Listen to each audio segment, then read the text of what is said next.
이런 일들이 있은 지 얼마 뒤에 이집트 왕에게 술잔을 올리는 시종장과 빵을 구워 올리는 시종장이 그들의 상전인 이집트 왕에게 잘못을 저지른 일이 있었다.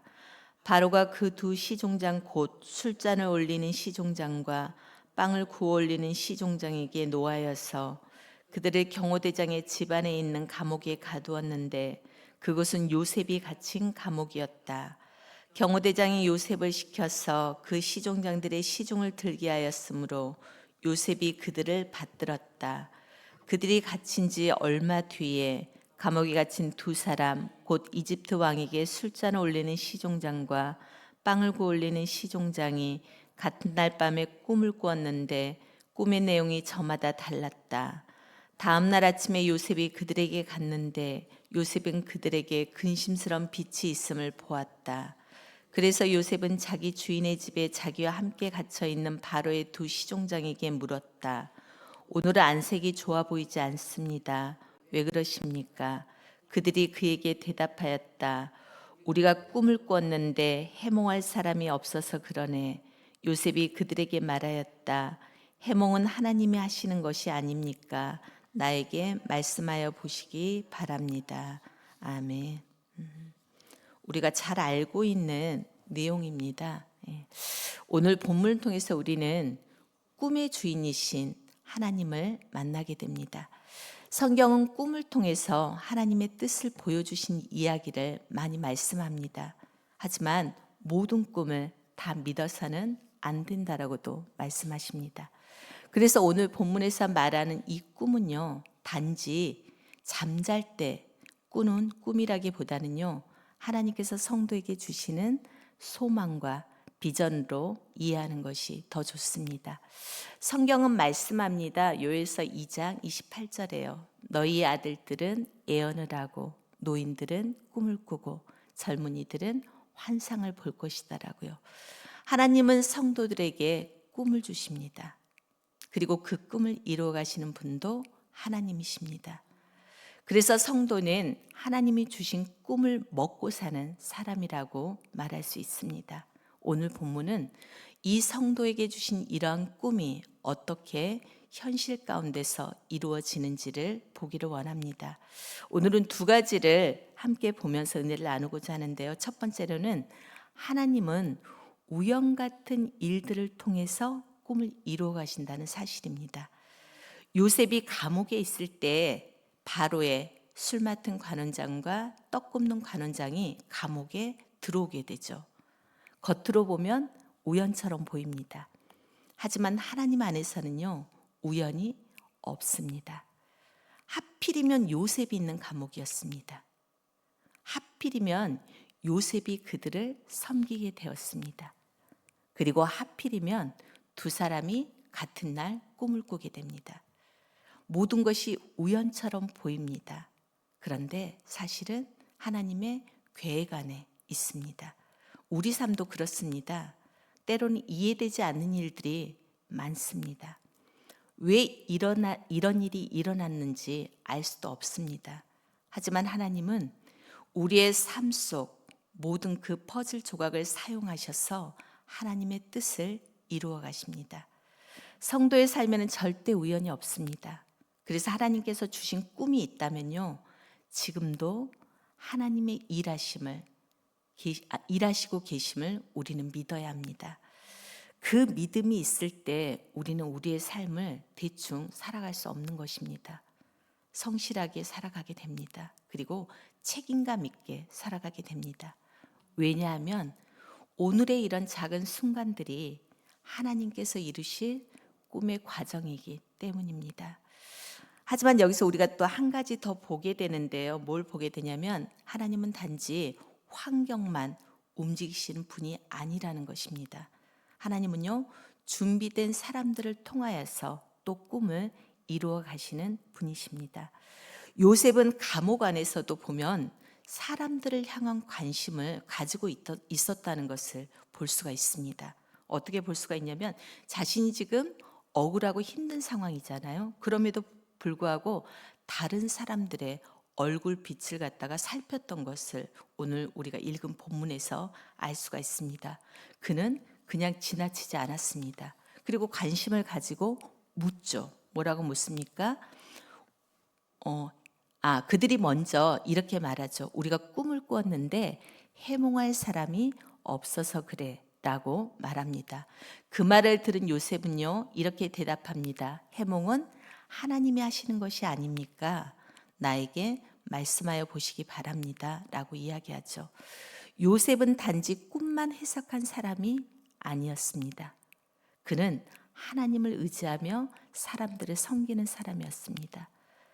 바로 그 작은 섬김과 그리고 작은 관심이 훗날 하나님께서 요셉을 높이시는 통로가 되었습니다.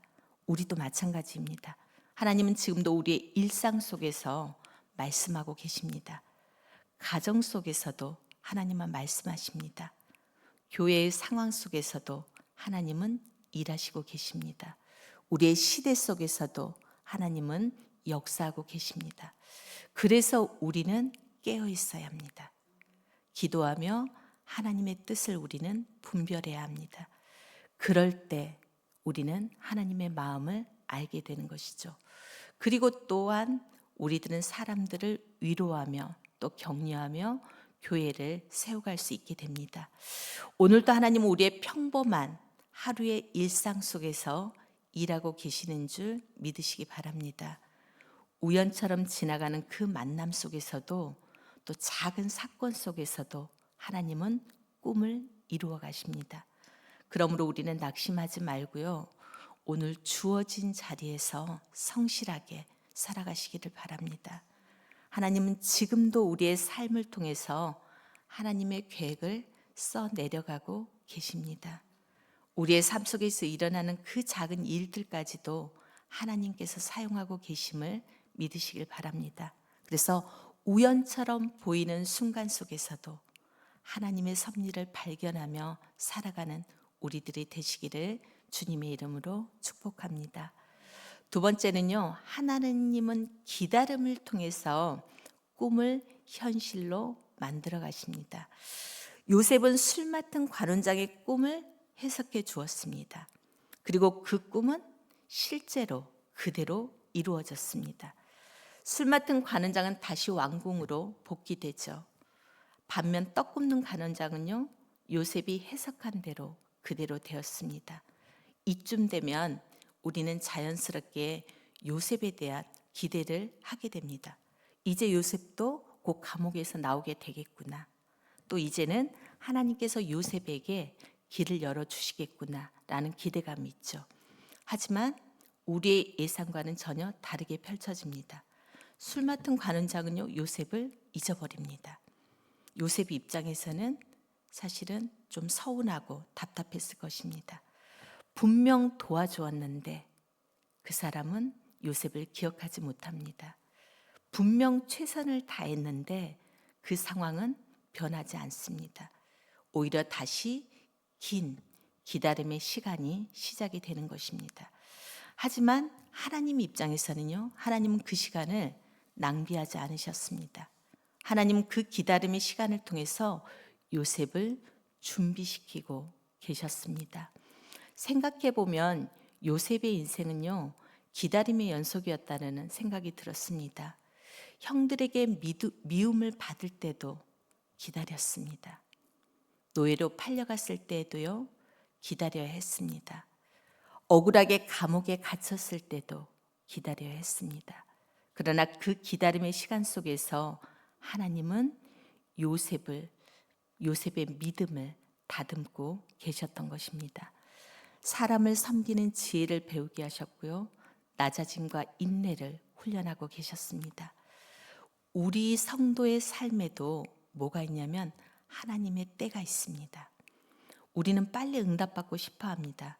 기도하면 빨리 길이 열리기를 원합니다. 수고하면요, 곧 열매 맺기를 원합니다. 하지만 하나님의 때로, 하나님은요, 때로 우리를 아주 많이 기다리게 하십니다. 왜냐하면 하나님은 결과만이 아니라 우리 자신도 함께 준비시키기 원하기 때문입니다. 하나님의 일은 조급하게 이루어지지 않습니다. 하나님의 때에 가장 아름답게 이루어집니다. 그래서 우리는 눈앞에 변화가 보이지 않아도요, 낙심하지 말아야 합니다. 아무 일이 일어나지 않은 것처럼 보여도 우리는 포기하지 않아야 합니다. 왜냐하면 하나님께서 일하시고 계시기 때문입니다. 그리고요, 기다림도 믿음입니다. 오래 참음도 믿음입니다. 아무것도 보이지 않는 그 시간 속에서도 하나님을 신뢰하는 것이 진짜 믿음입니다. 혹시 지금 그러한 기다림의 시간을 지나가고 계십니까? 기도의 응답이 더디게 느껴지고 계십니까? 현실은 여전히 답답하고 변한 것이 없는 것처럼 느껴지십니까? 하나님은 이 시간에도 여전히 일하고 계십니다. 우리가 보지 못할 뿐 하나님은 가장 정확한 때를 준비하고 계십니다. 술 맡은 관원장이 요셉을 잊어버린 것 같았지만 하나님은 요셉을 잊지 않으시고 기억하셨습니다. 사람은 잊어버려도 하나님은 결코 우리를 잊지 않으십니다. 그리고 하나님의 때가 되었을 때 요셉은 단번에 감옥에서 총리의 자리로 올라가게 됩니다. 그러므로 끝까지 믿음으로 인내하시기 바랍니다. 조급함보다는 하나님의 때를 기다리시기를 바랍니다. 하나님께서 주신 꿈은 반드시 하나님의 시간표 안에서 현실이 됩니다. 기다림의 시간 속에서도 하나님을 붙들며 끝까지 믿음으로 나아가는 우리들이 되시기를 주님의 이름으로 축복합니다. 이제 말씀을 맺겠습니다. 저는 신앙생활 초기에 하나님께서 제 마음 가운데 하나님의 꿈을 주셨습니다. 그것은 뭐냐면 아이들을 섬기는 꿈이었습니다. 그때는 그 꿈이 어떻게 이루어질지 몰랐지만요, 하나님은 계속해서 저를 아이들 곁에서 섬길 수 있도록 인도하셨습니다. 돌아보면 하나님은 여러 기회와 자리들을 통해서 그 꿈을 조금씩 이루어가고 계셨습니다. 그리고 지금도 하나님은 아이들과 함께하는 시간을 저에게 허락하셨습니다. 아이들과 함께하는 시간은 제게 큰 기쁨이고요, 감사의 시간입니다. 생각해 보면 이것은 제 계획이 아니라 하나님께서 제 마음에 심어주신 꿈이었고요, 하나님께서 이루어 가신 은혜였습니다. 하나님은 지금도 우리 마음에 꿈을 주시는 분이십니다. 그리고 하나님께서 주신 꿈은요, 반드시 하나님의 방법으로 하나님의 때에 이루어집니다. 오늘부터 다시 꿈의 사람이 되시기를 원합니다. 하나님이 주시는 그 거룩한 꿈을 품고 살아가시기를 바랍니다. 우리 모두 하나님이 주시는 그 꿈을 꾸고 그 꿈이 현실이 되는 은혜를 경험하는 저와 우리 성도님들이 되기를 주님의 이름으로 축복합니다. 우리 함께 기도하기를 원합니다. 세 가지를 기도했으면 좋겠는데요. 첫 번째는 하나님, 우리 모두에게 하나님 나라를 향한 거룩한 꿈과 비전을 허락하여 주시고 삶의 모든 순간 속에서 역사하시는 하나님을 믿으며 끝까지 우리가 믿음으로 살아가게 하도록 기도했으면 좋겠고요. 두 번째는 기다림의 시간 속에서도 우리가 낙심하지 않게 하시고 하나님의 때를 믿으며 맡겨주신 자리에서 성실함과 또 사랑과 사명을 감당하는 그런 꿈의 사람들이 될 수 있도록 기도했으면 좋겠습니다. 그리고 마지막으로는요, 하나님, 교회 1층 리모델링이 은혜 가운데 잘 진행되게 하시고 또 정해진 때에 잘 마치게 하시며 또 30날, 31일 날 연 이틀 동안 계속되는 플리마켓과 봄봄 축제를 통해서 이웃들과 우리가 품은 VIP들이 교회의 사랑과 복음을 경험하는 시간이 될 수 있도록, 그 시간이 기쁨과 은혜가 가득한 시간이 될 수 있도록 우리가 함께 이 시간 기도하기를 원합니다. 우리가 할 수 있는 것은 사실은 기도밖에 없다라는 생각이 듭니다. 그리고 주님께서도 또 말씀하셨듯이 기도에는 어떠한 이유도 나타낼 수 없다고 말씀하셨기에 오늘도 우리가 기도함으로 주님의 역사를 또 주님의 일하심을 보기를, 듣기를, 또 손으로 만져지기를 원합니다. 우리가 이 기도 제목을 붙들고 오늘도 주님 앞에 나아가는 우리들의 모습이 되기를 소원합니다. 기도하시겠습니다. 사랑이 많으신 하나님 아버지, 은혜를 감사합니다. 오늘 또 우리에게 귀한 말씀을 허락하시니 또한 감사합니다. 꿈의 주인이 하나님이심을 다시 한번 깨닫게 하시니 또한 감사합니다. 요셉의 삶을 통해 우연처럼 보이는 순간 속에서도 일하시는 하나님을 보게 하시고 기다림 속에서도 하나님의 때를 신뢰함을 배우게 하시니 또한 감사합니다.